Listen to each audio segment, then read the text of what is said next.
always found New York the most romantic of places. It's a very cinematic place to my mind. Fascinating, because I live here. Well, we can talk about All right, you disagree? I find New York to be, and I love New York. I love the culture of New York. I love that I can step out of my house and go see a retrospective movie or go to the theater or go to a concert. But at this point in time, I find New York often very suburban and at the same, and suburban in feeling and also very extremely bourgeois. Right. You know, I'm hosting an internet talk show about TV, so I am a bourgeois myself. But I often, I am one of those annoying people who fetishize, 80s Lower East Side and periods of New York City. I hear you, yeah. Well, maybe that's probably where a lot of my references come from, But no, just running down with a big sort of camera on a track, shouting at night in the Lower East Side. This is sort of an actor's dream, isn't it? Yeah. So it was really, really brilliant to be able to do that. And I also read a quote where you said you don't like to do that much research. no, I'm not really. No. Not because I'm lazy. But that makes sense. That in a lot of ways that makes sense to me, and it makes sense to do research as well. But if the thing is written really well, Absolutely. you know what the character wants in that moment in the scene, and whether or not that character 35 years ago was, Exactly. And like who played it born at in what a point? hut. Absolutely. I feel like the script is the first. You reading a script for the first time is the first. It's a very pure reaction to the story. You're the first audience member. And you go, okay, so if that is really deftly done, your job is to serve that script. I don't think it's possible to make a really great movie out of a mediocre script. I think the script is really the Bible for me. And so sometimes Disagree with that, but yeah, right. Do you? Yeah. Yeah. I mean, I think it's like I think a great director can take a mediocre script, figure out certain things on set, and I also think a certain amount of magic can happen. I often think, on the flip side, great scripts or things that read really well sometimes don't make good movies because a script needs to tie everything up really well. Yeah, it's a marriage between so many different things. And oftentimes, if you watch a movie where the director was too beholden to that very tight script, you get something that is just too much of a neat bow. Yeah. I still disagree, but anyway, that's okay. But that's all right. We're allowed to coexist on this planet. Yeah. So getting into I've no idea what I'm talking about now. But getting into Sorry. No, that's all right. It's just finding scripts, isn't it? It was doing research, and the script is sort of the first. You're the first audience for that. Yeah. And I sort of feel sometimes knowing as much as the audience knows, and really applying yourself to what the audience might be feeling is really important, because sometimes I think you can forget. Do I know this? And then you think, yeah, but that's not actually there in the as written, and so I like to keep it simple. I always say when we're kids, we find it really easy to play. We just go, okay, you be the teacher and I'll be the student or whatever, and you go over there, and then you blah blah blah, and the person goes, yeah, okay, and you're so at ease with playing. And the further we get into adulthood, the further we get removed from that sense of playfulness, and you do play a part. That's what you're asked to do. You say, I'm playing this part. Do you find the further that you get into a sort of an insular idea of your character and how you're going to portray this character, you get away from playing as well? That you pull yourself away from sort of being in the moment with your other castmates? Yeah, right. Group, yeah, I think that's it. I think you have to. Acting is really, I think, about listening. You know what I mean? You've got to really sort of.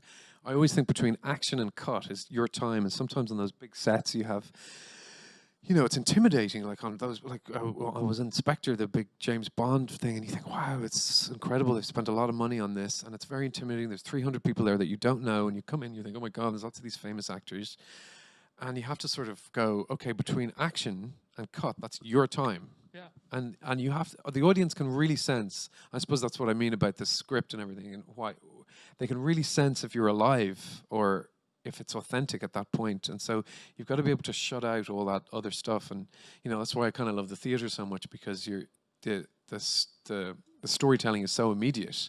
You're saying there and you get the audience reaction. If it's funny, they laugh. If they're moved, you can literally sense that in a room. And sometimes when you're making a a TV show or a movie set, there's so many things to interrupt you. There's people putting on makeup and there's lights, and you shoot 2 minutes every half an hour, you know, and it's constantly, your imagination is constantly interrupted, and that's really what I think you need. Essentially, the two things I think you really need as an actor is a sense of imagination and a sense of humor. I think if you don't have a sense of humor, any drama, I feel, and this is maybe a sweeping statement, but I think any piece of dramatic art that doesn't have some degree of comedy in it is just bad manners. I just think that's bad manners. I agree with that 100%. Yeah, I mean, maybe one of my favorite movies of the last 20 years is There Will Be Blood, and Daniel Day-Lewis is ostensibly playing a sociopath in that movie. Everybody remembers it as a psychopath. I watched that movie and I am laughing hysterically at numerous moments because of his performance and the absurd situations that he puts people through. And by the time when you get to the end and everything is broken down, you're that much more affected by it because you've been laughing. Laughter is this way of opening the door and really bringing you in. It's something that Phoebe would say after the thing. If you can get people laughing, you can get it opens up the same valve. It's the same side of a coin. And I've really noticed that when playing Hamlet, if he's just incredibly depressed the whole time, and that's what people's preconception about Hamlet is. He wears dark. He's like myself, eek. But you know, if you just play the darkness the whole time, then there's no real great tragedy in the release of his death. If you think this is somebody who actually before loved life, then it's heartbreaking, the idea that his grief has led him to in that place. So I think to always play towards the light. I find that what's always so moving about human stories is people trying, the attempt to try and see the light in moments of pain is always what's so moving. And I think when they always say when you're acting, you know, if you have to cry in a scene, the attempt to try not to cry, because most of us when we cry, for example, say sorry, you don't feel at ease, as some performances might lead you to believe, with crying and being openly emotional. People are uncomfortable with that. Like sometimes it's just an opportunity for us actors to show that we can cry. So you just do a lot of it. If you get on a set and a director's like, no, let it rip, you're gonna cry, do you fight that at all, or do you usually think to yourself like, well, this is what the director wants, like I'm just gonna, even if you have this sort of philosophical belief that people don't cry that way and it's going to be more effective? I think it's hard to speak about it in general terms in a way. If the director said let it rip, no, I don't think so. People don't let it rip a lot. Unless you're playing somebody who is... The director behind the camera is like, let it rip! Let it rip, Andrew! Let it rip! Let's see those tears. Let's see them. Well, you know, I've worked with some directors who've been like, I like it when it comes out of one eye. And you're like, you know, really controlling. It's just beautiful when it just flops. And you said it on that line. Is there any way you could? You just think you're insane. You're an insane man. Crying is such a weird, it's such a funny thing.